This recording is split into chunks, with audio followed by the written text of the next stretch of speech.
I'm Michael Gascon, the horse guru. I have the amazing job of traveling around the world fixing the world's most problematic horses. You're gonna see all kinds of breeds and all kinds of horse problems. We're gonna train the untrainable, ride the unrideable, and do the impossible. Just like on Nitro Circus, man, the opening is everything. It tells you exactly what you need to see. I was born from the bottom, raised to the top. I was born from the bottom, raised to the top. I was born from the bottom, raised to the top. I'ma keep on climbing, I ain't gon' stop. I was born from the bottom, raised to the top. I was born from the bottom, raised to the top. I was born from the bottom, raised to the top. I'ma keep on climbing, I ain't gon' stop. I was born from the bottom. Hey world, it's your boy Michael Gascon, the horse guru, and we're coming to you today from the Never Give Up Tour TV show and podcast. It's our first episode. I am accompanied by my beautiful girlfriend, Kelsey, the founder of the Trixie Chicks Trick Riding, and we are bringing you a show to inspire and to give you a story of our background, and we're going to bring in some of the most amazing horse people from all around the world to give you their story and see how they got in, and we're going to start with that here. So me personally, I'm a fifth generation horse trainer. I was born and raised inside of a horse training facility. My father was a world-class horse trainer, riding Paso Finos and staying in the show ring his whole career. And my mother was raised on quarter horses, going to Congress, being Miss Rodeo, North Carolina. She did barrels and she did Western Pleasure. And when my career started, I had tried everything else first. I had done everything else first, and then I ended up doing horses. And the way that happened is I was on a ship as a deep sea diver, and the family called me and said, hey, do you want to go to the national championships? And I hadn't been in a couple years because I've been living on a ship. So I said, okay, sure, no problem. And we went over there, and I got the opportunity to ride a horse. And the thing that should never happen is I lucked up and I was able to win a Grand National Championship on my stallion Babalu. And he was out of shape, and I was rusty, and I hadn't been on a horse in a long time. And out of 40 horses, we prevailed and won it all. And that moment, I was saying, man, why are you wasting your life? You should be on a horse. So that day, I called the boss and let them know, hey, I'm not coming back. We are going to be a horse trainer, and I'm not coming back to the ship. And everybody thought that it was crazy. So many people told me, hey, you'll never make any money. You'll never leave the farm. All you're going to do is work, and you're not going to make anything of yourself. You're throwing it all away. So I walked away from a six-figure job to become a horse trainer. And I tell you what, that first year was rough. I came away and I thought I fancied myself a decent horseman. I had multiple national championships, grand national championships, world championships to my name, just growing up in the industry and having an amazing trainer as a father. So I kind of expected to get horses in for training when I decided to go pro. Well, that is definitely not what happened. I couldn't get any horses in for training. So the beginning of my career was kind of riding anything that I can get my hands on. And then as far as getting training horses in, I would take anything. It didn't matter if it killed somebody, bit somebody's face, had rabies, was foaming from the mouth, anything that you could strap a saddle to, that was really where we started. And when that became normal, and that became my day in and day out type of routine, people started knowing me for it. And I started getting horses from further and further away. And I became a lot of horses' last stop, last chance. They'd already been 2, 3, 4 trainers. Whenever people lost hope, they're like, hey, they're going by your house on the way to Mexico. If you could fix them, you can turn them around and send them back to me. If you can't fix them, they're just going down the road. Oh, no pressure. So you would do everything you can to change that horse's mind, try to give them some discipline, try to keep them on the right track. And once you did that, you started getting a name for sending them back and sending them where they can work and be a decent riding horse. Once we were able to do that, it became our thing. At the same time, I'm still in the show ring with my father and trying to be a show trainer. And I had such a big chip on my shoulder because nobody in the industry would send me any horses that I went out to the field and got brood mares and throwaway horses and friends in the industry that would give me horses because it hurt them or kicked somebody or bit somebody, and I would fix them. And my rookie year, I remember going to nationals, and I took 21 horses, and the trophies that you see behind us up on the wall, those are our national championships. And out of 21 horses, we brought back 19 plaques. So that's 19 first or second places at the national championships. something that's never been done by a rookie, never been done by somebody just getting in to being a trainer. And it was the best thing that ever happened to me, that I looked up and got everything I wanted my first year.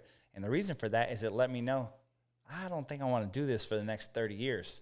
I love training, I love horses, but I don't want to be a show trainer having the same year on repeat every year. A lot of folks, they don't find success until they're 15 or 20 years in, and by that time, it's the only thing that they know how to do. So that was in September, an amazing national championships up in Lexington, Kentucky. And it was enough to think, man, I think I want to do something else. Later on, about in February, they said, hey, do you want to go to Road to the Horse and speak on behalf of the Pasafinos? Well, that was a very easy call because I'm one of the few trainers that speaks English. A lot of the trainers in our breed are Hispanic. So I went up to talk on the booth, and I didn't even know what Road to the Horse was. They said, oh, it's a colt starting competition. I didn't know colt starting was a competition, and I was thinking in the back of my mind, don't they start fillies too?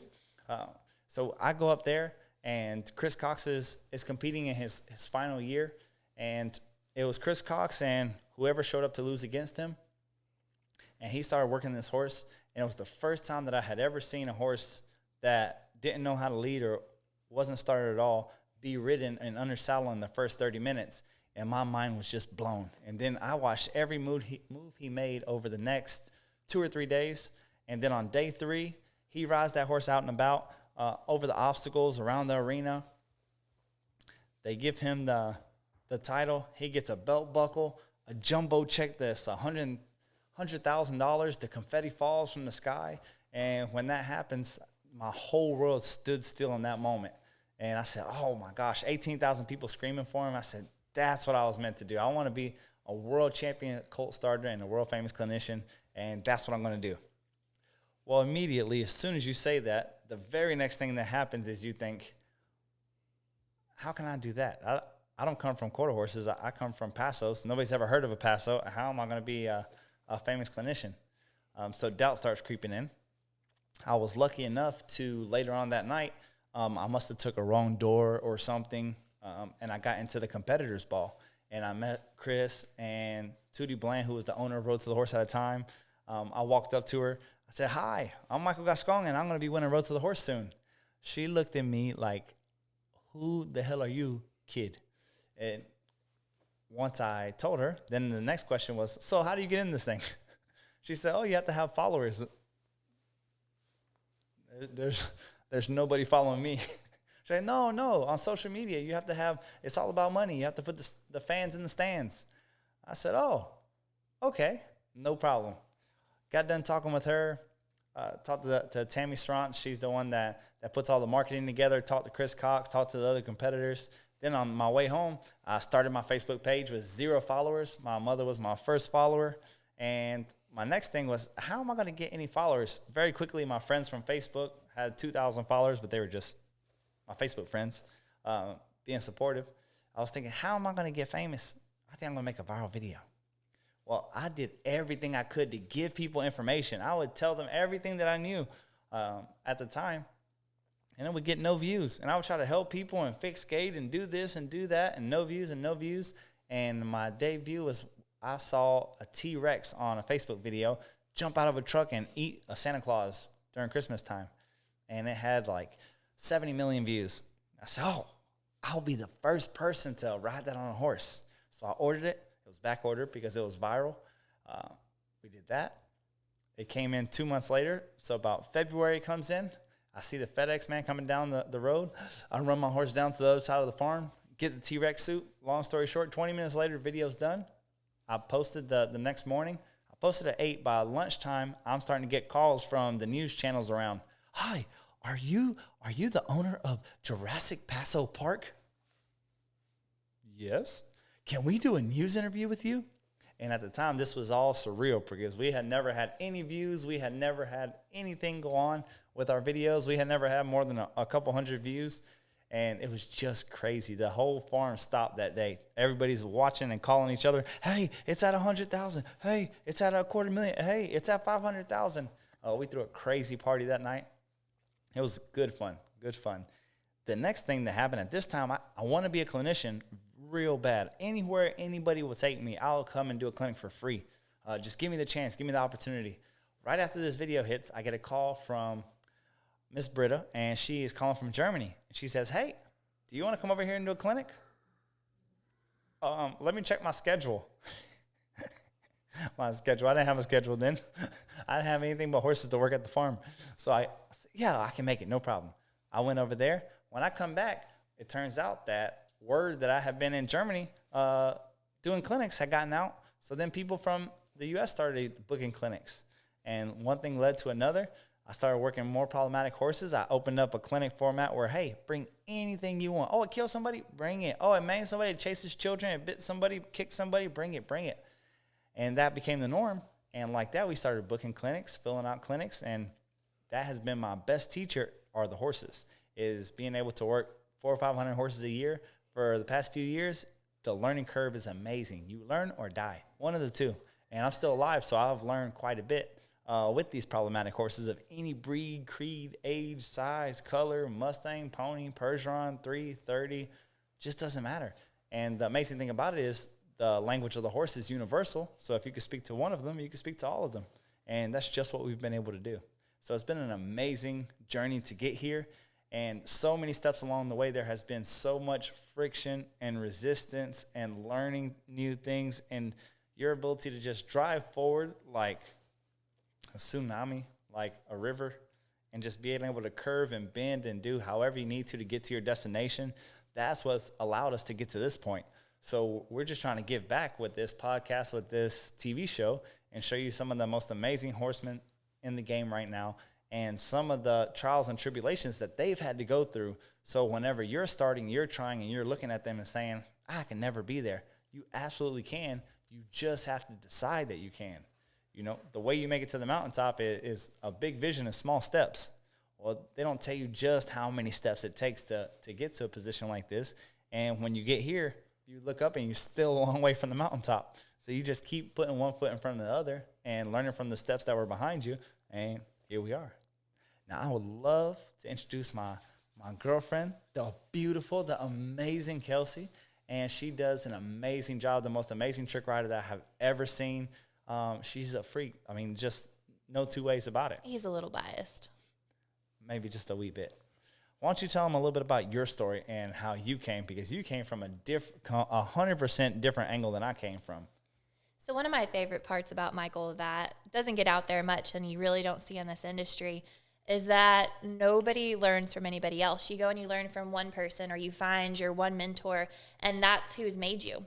So a big difference in the upbringing that I came from and the upbringing that Michael came from, and something that he does regularly, is he really tried to expand his knowledge. So once he got and versed himself outside of the gaited horses, he really made a point to reach out to all these other people who were in different disciplines, whether that was jumping or dressage or going to the Spanish School of Arts. Whatever he went to, he always tried to seek out the best education that he could from all different parts of the equine industry. Me being one of those, coming to learn trick riding a little bit later into my story. But I come from a background as well that's not the traditional, seeing somebody who's a professional in the horse industry, you always think, oh, well, did you just grow up in this industry? Did you had this farm handed to you? You have whatever the excuse or whatever people may say. I come from a little bit different background on that my family had nothing to do with horses. For some reason, from the time that I could start talking, that's all I've ever wanted is to be a horse person. And so from the time I could start talking, that's all I wanted was a horse. And I begged my parents, and I begged and I begged and I begged. And when I turned about 7, my parents got me my first riding lesson. I took 2 or 3 of those, and then it kind of just sat on the back burner. But all I begged for every year, every birthday, Christmas, Easter, all the things was getting a horse. And my family finally caved whenever I was 11. My dad bought me a brood mare and a 3-day-old colt. And so if you can imagine, in the horse world, if you're anything savvy with horses, that's not the best idea is to grow up with a horse. And thankfully for me, it worked out. My dad spent a lot of time with that mare, and she taught me how to be the rider I was. I didn't continue to take riding lessons, and I raised that baby. So I grew up watching John Lyons videos and watching RFD TV and just kind of reading books and doing it all on my own. And when that horse turned 2, my dad sent it off to go get trained. And we got it back, and it didn't get the best foundation. We kind of got taken advantage of because we didn't know much about horses. We didn't know who was a good trainer to reach out to. The internet wasn't a huge thing at that time, so it was kind of hard to find resources. You just went to who you knew. And so I got him back from training, and I just did a little trail riding here and there. And I started volunteering for a therapeutic riding center, Healing Horses Therapeutic Riding Center in Lynn, Missouri. And I did volunteering there all through high school. And eventually I took my horse over there, and she helped me kind of learn how to get him through the slump that he was going through. I went to my first horse show, fun show, right after I graduated high school, and took my horse with me. And I had planned on going to college to pursue equestrian education and doing that at Missouri State University in Springfield, Missouri. And I was going to take my horse with me, which wasn't really something that you thought about. Luckily, I had gotten some scholarships in school that were going to pay my way through, and I would get to take my horse along with me. And I ended up going right before I left for college to an event called Briarfest. And for any of you that have never seen Briarfest or heard of Briarfest, there is this whole market of toy horses called Briar horses. And I went to this big festival. It's a big model festival that they have in Lexington, Kentucky. Kind of funny that that's where Michael's story started a lot too. And I saw the All-American Cowgirl Chicks, which are a group of trick riders that you could see on RFD TV. And I saw them perform, and I said, you know what? That's what I'm going to do. And I called my dad. I said, Dad, I'm going to be a trick rider. This is everything. It combines the athletics, everything that I loved when I was in high school, and it combines that with my passion for horses. And he said, absolutely not. You're 17. You live under my roof. It's not going to happen. And so I just kind of went about my business. I went to college. I was about a year and a half in, and I was in the Horsemen's Association. And I heard that we were going to be trick riders coming to perform at the university. And so I called my dad. He's a truck driver. I said, Dad, come with me. You've got to watch this. And he came. He watched. We watched the girls perform, and that was the Trixie Chicks Trick Riders. That was my first experience with them. And so I watched them perform, and I turned to my dad, and I said, Dad, I'm 19 years old, and I'm doing it. Went down, talked to the owner of the team, Miss Shelby Epperson, who was Shelby Chittum at the time. She's still my best friend in the entire world. And I went and talked to her, and I said, what is it going to take to become a trick rider? And I asked all the questions, asked her what I needed to do, and she gave me all the answers, said, this is something you want to do. You need to go to this clinic. You need to learn from this person. You need to get a trick riding saddle, trick riding horse, all of the things. And I was bound and determined to do this. And so took all the information, said, you know what, you can just come to a practice. And I went to a practice, and I showed her, she told me what to do, and I did a couple things, and that sparked my entire passion for it. What I didn't know is, a year and a half into college, that trick riding would become my entire world and ultimately be the way that I ended up meeting Michael a little bit later on in life. And so all the way through school, through my undergrad and graduate school, I performed trick riding. While I was in grad school, I pursued that as a full-time career, teaching and doing performances all over the world and really getting to share my passion with everybody. And I had gotten a text message. A lot of our big rodeos that we had done in the start of our career were from down here in Mississippi and Louisiana. And we kind of ended up getting in with that group of people with TNT Rodeo Company. And they became our family, that whole crew. And they happened to live in the same town that we live now, Poplarville, Mississippi. And Michael's mom had helped reach out to me in regards to learning how to trick ride. He really wanted to do all of the equine disciplines so that way that our program here in Poplarville could be the widest versed horsemanship education academy anywhere. All the different disciplines, anything that we can teach on. And so he came up to Missouri. It was a very traumatic experience for him. I spent 2 days kicking his butt. Trick riding is a very extensive, very hard on your body. And so when you come up to Missouri in the middle of a snowstorm and you come to learn that for 2 days, it was pretty entertaining, built pretty decent. So a lot of the guide tricks I'm very comfortable with, and that's what I do. So anytime that a man wants to come to learn how to trick ride, I took advantage of it. And he was pretty sore and battered and didn't really talk to me for a couple months after that. But he casually, kept in touch. How's everything going? Congratulations when I won my national championships in 2016. He sent me a message, say, hey, hope everything's going great. Congratulations. And he had invited me to come back down here to do another clinic a couple years later. And it just so happened that when you come from an environment where nobody in that industry, nobody in that county, nobody in your family does horses, it's very hard to explain to them that you want to forget about the fact that you have grad school and you have a master's degree and say, I'm going to do horses full time. I'm going to do this as a profession. And so to go and say that, obviously I was the oddball in my community. So to come down here and teach him and be around a family and an environment that everybody does horses here. His entire family's involved. There was a bunch of academy students whenever I came here. And the positivity of being here and being around other people that nobody says, oh, you can't do that, or when are you going to get a state job? When are you going to start having kids? Like, there was no option to expand your horizon. There was no option to really push yourself to your full capabilities, to go out and be a part of something bigger than just the standard and the norm of what everybody else does. So I decided to pack up from Missouri, move down here, and restart my career, not just on the trick riding industry, but later on become a major part of Gascon horsemanship and the horsemanship academy that we have here, and just trying to broaden everybody's horizons. We started the Never Give Up Tour and the Never Give Up Tour podcast and TV show.